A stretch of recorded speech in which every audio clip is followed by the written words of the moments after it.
আগামীকাল শুক্রবার, সে কারণে বাংলাদেশে আজকে 7 তারিখ আমাদের এই রেড ক্রিসেন্ট দিবসটা উদযাপন হচ্ছে। তারই আলোকে আজকে আমরা এই মানব শৃঙ্খলা তৈরি করেছি।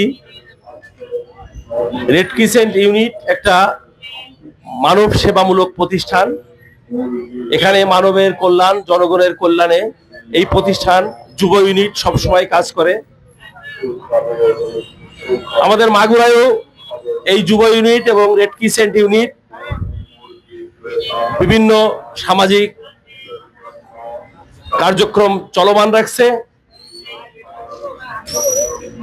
আমরা সবাই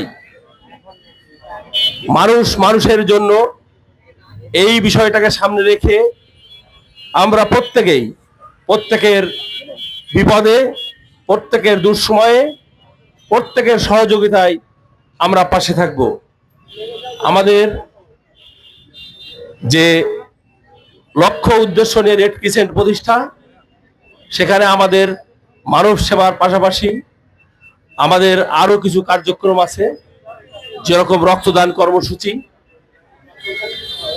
আমাদের যুব ইউনিট, আমাদের সাধারণ জনগণ, আমাদের ছাত্র জনতা মানুষের পাশে দাঁড়ানোর জন্য যখনই রক্তের প্রয়োজন হয়, Magura blood centre red crescent unit থেকে আহ্বান করলেই মাগুরাবাসী সেই আহ্বানে সাড়া দেয়।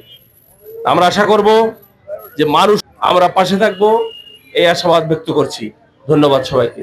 সাধারণ সম্পাদক মহোদয়কে। আমাদের মাগুরা রেড ক্রিসেন্টের নির্বাচন হয়েছে। এই নির্বাচনে পরপরই আমরা মাগুরাতে দৃশ্যমান সেবামূলক কাজে অংশগ্রহণ করা শুরু করেছি। তার অংশ হিসেবে বিভিন্ন ক্রিসেন্ট ব্লাড সেন্টার আছে।